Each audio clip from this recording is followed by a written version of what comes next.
who it is, the horror flick digger did Super 6 Big Mitch. And I'm kicking in doors with 03 O's. And I'm bringing 28s, 101s because we Vegas sons. It's the Chronicles. And you in the Meadowlands. Yeah, you in the Meadows, man. And you already know what made me. 530. What that mean? Oh, that boy's a desert baby. Oh, yeah. Hubba dub, scrub, 22-inch gold data things, and Big Bolo Yang. Yeah, look at it, man. I could never sit on my claims. Welcome to Vegas Chronicles with the whole Super 6, Mr. Digger Ditch Big Mitch. And today, like any other day, y'all know what we do. We kick actual factuals with no additives and no preservatives.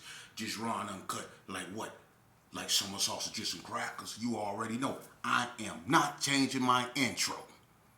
It's raw and uncut like summer sausages and crackers. And people be like, man, she put a beat to that. Nope.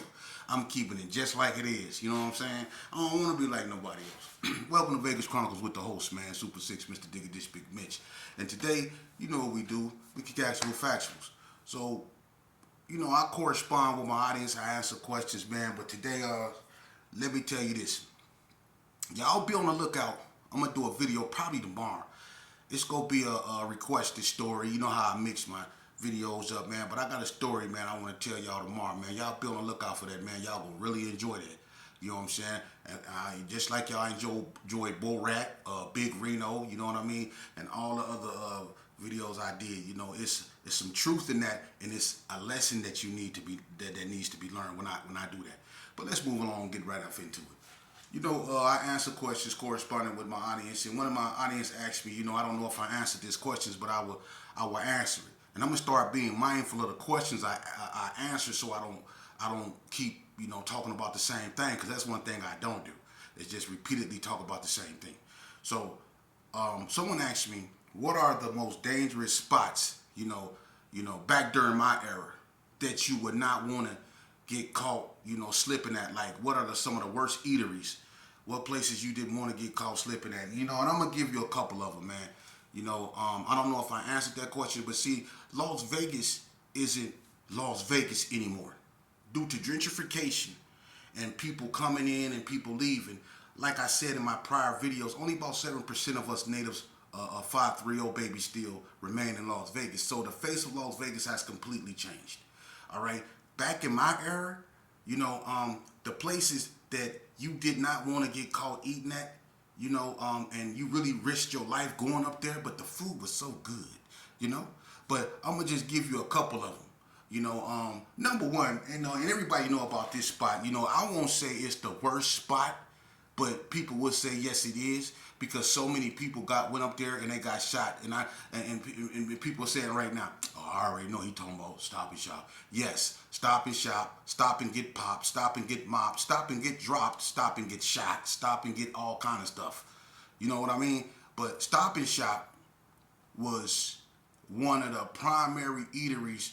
Well, you know, they served hot wings. Those taco burritos were legendary. You know, the steak burrito, you know, the shrimp boat, the burgers, all that. Stewart had some good food up there. But unfortunately, where it was positioned, which was on Inglestead and Lake Mead, right in Valley View Turf, right across the street from Berkeley Square, Paru, you know, a lot of people frequent that place. And there's been a lot of bad things that had happened up there. You know, because that's where a lot of gangs come to get hot wings and stuff like that. You know, it was like the headquarters for gangs, even the Donna Street Crips, the ABMs. You never know who you would run up into there, because so many gangs congregated at Stop and Shop at one point in time. So Stop and Shop had the worst reputation of being, you know, somewhere you didn't want to go. But you had other places too. Before Stop and Shop became so, you know, violent, you had places like Uncle Ben's. Uncle Ben's was a barbecue joint that once was on Jackson, you know, in the heart of Blood Turf, you know, and that was another dangerous place. And when it moved on H Street, H and Bonanza, you know, at the opposite end of the food fair, which is located in West Coast Blood Turf, you know, it was even just as dangerous, because that's the last place you want to get caught slipping if you're a Crip. You see, at Stop and Shop, you could be Crip or Blood. It didn't matter. You better not get caught slipping up at that store. When Uncle Ben's moved on H in Bonanza, you know, that's blood turf, just like when it was on Jackson. It's blood turf. So if you're a Crip, you better not get caught up in Uncle Ben's. You know, and you know, people still went up there at their own risk. You know, another place, and you know, this place right here, you know, the only reason why I won't say it was, you know, worse than Stop and Shop because they didn't sell 40 ounces and stuff like that, beer, liquor, stuff like that. But Hamburger Heaven, where they sold a big wheel, the taco burger, the fish sandwiches, you know what I mean, that cake, ooh, that caramel cake was so good. You know, and them tacos, they used to break up in the little wax paper they used to give you. Man, the tacos used to be so good. Them dollar tacos, man, they used to be hot and good. Ooh, them tacos, that big wheel hamburger. Come on, man. But see, the thing about that, you never know if you go run into the Pirus, the West Coast Bloods, the Playboys. You know, I done went up in there and, you know, I ain't gonna lie. I aired Hamburger Heaven out. I aired it out. For real. You know, and it was me, I think that was me, Big Bread, and Water Dog, Sud. We got it, man, we was in a Sud car. I think he had a Seville. And we went up there, man, them Pirus came up there tripping, you know what I'm saying? And it's the time Bread was into it with the boy, I think Bad Boy Tim, behind Bread's son, Cameron, he had by my cousin Melissa. They both was claiming Cameron as their son. You know what I'm saying? And it was intense at this time, and even though Tim is from the hood, he mingled with the Pirus, you know. And one day we was up there ordering some food, and you know, we was sitting in the car. Bread seen somebody he don't like. Bread jumped out the car and got to checking him, you know. And next thing you know, let's just put it this way, we ended up we aired it out. You know, shout out to Water Dog. Water Dog don't get his recognition, but Sud used to be out there putting in work. Sud didn't we air out Hamburger Heaven? We aired it out. You know, but the Pirus caught me up in there, you know, a couple times, man. And like I said, you don't want to get jumped by them bloods, man. I swear to God, man. I didn't really get jumped a lot, but when I did, the worst beatings I ever took was from them bloods, man. And I'm telling you, because a lot of them cats know how to box, so they don't just try to beat you. And like the Crips, they swarm you. They be trying to jump you, slam garbage cans on you, all kind of. Man, them bloods be accurate with their punches. They know how to hit you in the liver, hit you. They be trying to hit you in your kidneys. They be trying to hit you, man. They be trying to knock your wind out. They be hitting you hard and they be accurate. And when they be hitting you, be. Them bloods be putting something up on you. And look, they had me up in there all up under the table, man. And the first thing I used to do when I used to get caught slipping or get in a situation where it didn't look too good for me, I used to get to hollering out my age. I'm 13. Like when that old man whooped my ass when I was trying to rob him in the house, I was hollering out, I'm 13. He was going, And he was hitting me with that jab in the same spot. When them Pirus got a hold of me, I was hollering out my age. And they didn't care. It was child abuse up in there. Boy, they whooped my up in there, man. But that's another spot, Hamburger Heaven, you did not want to get caught up in, man. You know, and then you have places like, you know, I mean, the Stop and Shop in Northtown wasn't as violent as the one on the west side, you know, but you didn't want to get caught slipping up there. You know, it was a few eateries, you know, that you didn't want to get caught at. Mama's Kitchen, you know, it was a few spots, you know, but those right there, you know, were like the main ones. And you had other ones that, you know, like H&H Barbecue and stuff like that that came along afterwards, man. But those spots that I just named, and it's probably a few more, but those spots right there, bad. And the worst clubs, you know, because somebody asked me about the clubs, and I talked about the clubs, but to nip it in the bud, people, I want to know who's people top three. If you're a Vegas native, what's your top three most dangerous clubs ever in Vegas? Your top three, because we had a lot, and there was a lot of stuff done. So what's your top three dangerous clubs in Las Vegas? I'm going to give you my top three. Okay. Number one, I'm going to say,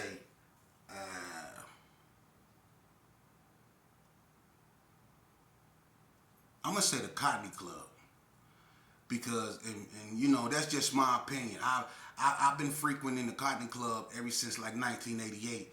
And I know a lot of things about the Cottony Club people don't know. That's why I used to hang out or hide out when I put in work. And it's been a lot of unalivings at the Cottony Club. The Cottony Club was a dangerous club. And the Gersons frequent that club. The Vegas Heights came up in there. The BTDs used to come up in there a lot. You know what I mean? So that club, they catered to the old heads, like Head Golden, the Macklemores, Kenny Mack, But me and Bread, we had a close relationship with Night Train, the owner of the club, But the Cotton Club was a club, it was horrible, So that's number one. I say Cotton Club. And I'm going to tell you another one. They shut it down because Big Nice, Damon Douglas, was unalived up there. And this club didn't even have a chance to even prosper because it was that violent. It came out in 1988, 89, I think. It didn't even last that long. I think in 93 they shut it down. But the club was called Chances Are. It was right there on Owens. And people remember when Big Nice from the Gerson got into it with the Views up in there. And he ended up knocking out one of the Views. He stole one of the Views. The fight escalated. And he went to his car and he opened fire. Metro rolled up behind him while he was shooting, and they opened fire, and they end up unaliving Big Nice, and they shot Jimmy, which is Al Wack brother, in the chest. He survived though. And a lot of people don't know that police officer that shot Big Nice, his name was Burns. That was his name. You know what Burns became? Captain Burns. He was over Bolden. He the one that ran for sheriff against Lombardo. That's the one that unalived Damon Douglas. Big Nice. The third club, that's hard, man, because you got Shays, and y'all remember what happened at Shays. I don't think nothing, I'm going to be honest with you. When the NTGs came through there, and they let off like 84 rounds, and when they shot up Shays and my cousin Big D was unalived, and the female got shot on camera, running into Selma Lab, all that, when the NTGs did that, Shays, I'm not going to say it was, but Shays, you have to put it there, but then you got the Silver Nugget. The Silver Nugget is probably, I'm going to say the Silver Nugget, because it's been so much carnage up there, it ain't even funny. I remember when the Donna Streets got into it with the Cali boys, and they got the Cali boy on camera busting on the Donna Streets up there, and I think somebody got unalived in that, but it's been so many unalivings at the Silver Nugget. And then you got the Runway. Then you had Patty G's, and then you had like the Barcelona. You have to put the Barcelona up in there, the Lucky Club. We don't have no clubs in Las Vegas really no more because, and then you had like Larry Vilas.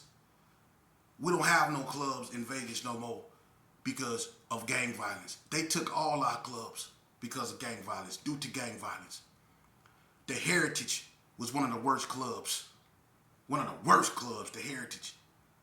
Seven Seas has lost so many people. So many people have been lost at Seven Seas. It's not even funny, man. Seven Seas. You see?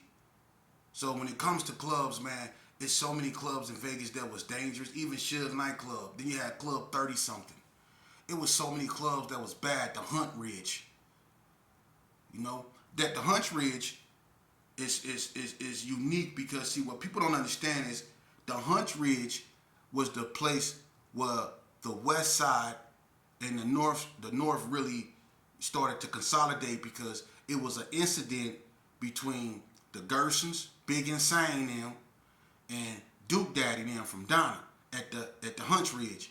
And that's when, they got the fighting up there, the Gersons and the Donna Streets. This behind the incident behind me.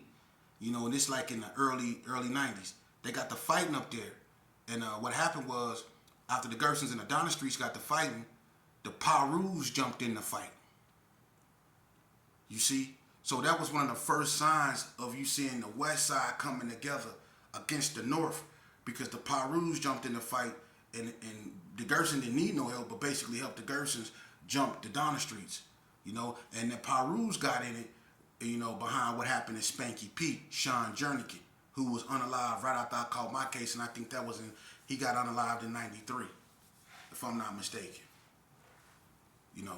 So that's what happened to our clubs, you know. I'm gonna step aside from that, and I'm gonna talk to y'all about something that somebody asked me to speak on. They asked me to speak on what I think about what happened with Donald Trump and what he did to, the Venezuelan president. Now this gonna show you the versatility that I have, that I don't just be running my mouth. I'm finna speak on that, all right? And for the people that's not into this, you probably want to walk away from the camera. But some people, they wanna learn about other things other than just gangs. So I'm gonna answer that, and I'm gonna give it, my best. I'm gonna tell y'all something right off the top. What you see going on with Donald Trump and Maduro, the president Nicolas Maduro in Venezuela, is the same play out the same playbook. You can go all the way back to Ronald Reagan and Nancy Reagan when she was hollering, "Just say no to drugs." You see? Now, one thing Trump did, which is smart, is he treated this cat not like a foreign leader. He treated him like a drug trafficker. You see? That's why they did what they did. They went in there and they kidnapped him, just like they did the boy El Chapo. Just like Bush Sr. did Manuel Noriega. What y'all have to understand, now let's look at the dynamics. I'm finna go over the list with y'all, okay? And just stay with me. I'm not gonna even go back so far. I'm gonna go back to, let's go back to George Bush Sr. I don't want to take you all the way back to Ronald Reagan. I could take you back to Jimmy Carter. I could go all the way back, but we're gonna start at George Bush Sr. What was he doing when he was the CIA director? Him, Oliver North, what were they doing? They was trying to overthrow the Sandinista government in Chile, right? Funneling guns and stuff, using drugs that they put in the black community, right? And then what did he do when he became president? His crime partner, Manuel Noriega, he locked him up. You see that? Then what did he do? He went to war with Saddam Hussein after he tricked Saddam into going into Kuwait. What people don't understand is that Kuwait, in actuality, is a part of Iraq. And it was about oil. Kuwait was drilling on Iraq's side. So the United States tricked Saddam because they said they would stay about the conflict. He invaded Kuwait. They waited for him to invade Kuwait. Then the United States got in it. You see? And after they defeated Saddam, when they waved the right flag, which is a part of the Geneva Convention, when your enemy waves the white flag and they retreat, you have to let them retreat. Bush didn't do that. As Saddam's soldier was going back into Iraq, he bombed them all. That's why Saddam put that bounty on Bush's head. And they charged Iraq for invading Kuwait. $52 billion Saddam had to pay Kuwait. You think America and Bush didn't get that money? $52 billion after he slaughtered all his troops. That's why Saddam put that hit on George Bush Sr. Now, when Clinton come in office, what Clinton do? He get into it with Slobodan Milosevic in Serbia, the Albanians and the Serbians. Y'all remember that? And he kept getting into it with who? Saddam Hussein, behind the UN weapons inspectors. Saddam kept kicking them out their country. You see? This is when Osama bin Laden come into picture. I'm not finna get into all that. I'm finna show you how these presidents play out the same playbook. Right? That's when bin Laden came in the picture. But see, the reason why bin Laden was vilified is because bin Laden didn't like the fact that the Americans got in a war. When Saddam Hussein invaded Kuwait and all that stuff, those are Sunni Muslims. Osama bin Laden felt that he had fighters in Afghanistan that he could have bought to help them fight Saddam. They didn't need American help. But the Saudis and all them, they kicked bin Laden out the country. He didn't want Americans in Muslim business. That was his whole problem. That's why he declared war on the United States for meddling in Muslim business. You see? Now, when Bush come into office, Bush Jr., what did he do? He invaded Iraq. Why? Using the lie that Saddam had weapons of mass destruction, but it was about oil. See? They went in there and they took his oil. When Bush left office, Obama coming to office. What did Obama do? He unalived more terrorists than any sitting president ever. He unalived Osama bin Laden. But what did he do? He invaded Libya. Why? Because remember when Bush was in office, Bush Jr., the 5 axes of evil, Iran, Libya, Syria, North Korea, and Iraq. Bush Jr. already invaded Iraq. Obama went into Libya. What did they do? Muammar Gaddafi had $36 billion spread across Europe. They seized all his currency that he had across the world banks, right? Then they took his oil. Libya don't even have no government right now as we speak, so who did they turn that oil over to? Who got that 36 billion? Oh, now y'all catching on. You see?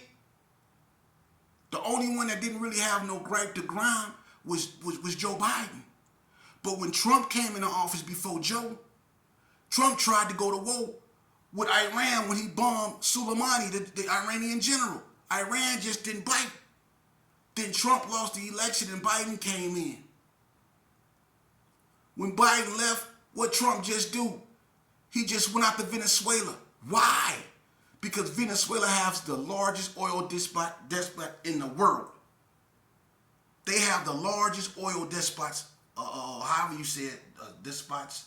They have the biggest oil reserves in the world. Plus gold and all these precious minerals. That's why he took that. Obama them took oil. Bush them took oil. They've been taking oil. It's about money. It's the same play. Think about that. He got his issue, just like everybody else. And he told Putin them behind the curtain, chill. I'm going to give you y'all issue. You see? You notice that he didn't go after nobody that's aligning themselves with what is known as BRICS. Y'all know what BRICS is? BRICS is like NATO. They was bought to offset NATO, the Northern Atlantic Treaty Organization, which do the fighting for America. They the ones that went into Libya so America could keep their hands clean. So Putin, he did the same thing. He came up with BRICS, which is Brazil, Russia, India, China, North Korea, and South Africa. Those are BRICS. You see? And Venezuela was going to become a part of them. Trump went in there and took their oil. He took their leader. And see, he's smart. See, he didn't do what Bush did. See, when Bush invaded Iraq, Bush Jr., when he invaded Iraq, he invaded under what was known as shock and awe. Meaning they bombed Saddam Hussein troops till they was nauseated. They took off their uniforms and went home in their drawers. They didn't have no infrastructure. Meaning they didn't have no government, no nothing for them to turn the oil back over to it. They made sure that they didn't. But that oil kept pumping. You see? Just like in Libya. Y'all don't talk about where Muammar Gaddafi go. Where did that 36 billion go? Why you think Trump wanted that charity that Hillary Clinton had in Haiti investigated? Remember that? Trump wanted that because that's where she hid that money. And then after he brought light to that, the Haitian prime minister was assassinated. Now they got a leader called Barbecue. Y'all better look. Trump them is real gangsters. You see? And he went into the country. Remember this. Under Biden opened up the border. Let all these people come in. These refugees, you remember that? And you remember they was talking crazy. The Venezuelan gangs was going to war with the Chicago boys. That was all on the news, them Venezuelans. They told, remember they had the Venezuelan dude telling the people, y'all gonna know who he is soon. They was talking crazy. You see? But now Trump then went up in there and snatched up their leader. Because he said they was sending drugs up over here. He finna do him the same way that Bush Sr. did Manuel Noriega. Come on, man. And ain't nobody go do nothing about it. China go say we mad, and China go say as long as Trump them get him that issue or them resources, they ain't gonna do nothing. You see? Now we run around with our little pews and your little tight jeans and your dreadlocks and you think you gangster. No, that's a gangster when you can snatch a foreign leader up out of his country and say, we go run it. A country that got the biggest oil reserve in the world. Say, we go run this. And now he focused on Africa. Why? Because Africa produces the most oil. That's why he bombed Nigeria. Think about it. On Christmas, Trump bombed Nigeria. See? The United States have become the bully. Remember, the United States is supposed to be the big protector, the beacon of liberty. They have become the big bully now. The same thing Julius Caesar did before he failed. The same thing Mark Antony did. The same thing Octavius did. The same thing Ivan the Terrible did. The same thing Constantine did. The same thing the Byzantine Empire did. The same thing Charlemagne did. And you know what? We gonna suffer the same consequences. That's all America do is pick on countries that's smaller than them. But when you got a man up over here who basically thumb his nose at the United States, Vladimir Putin,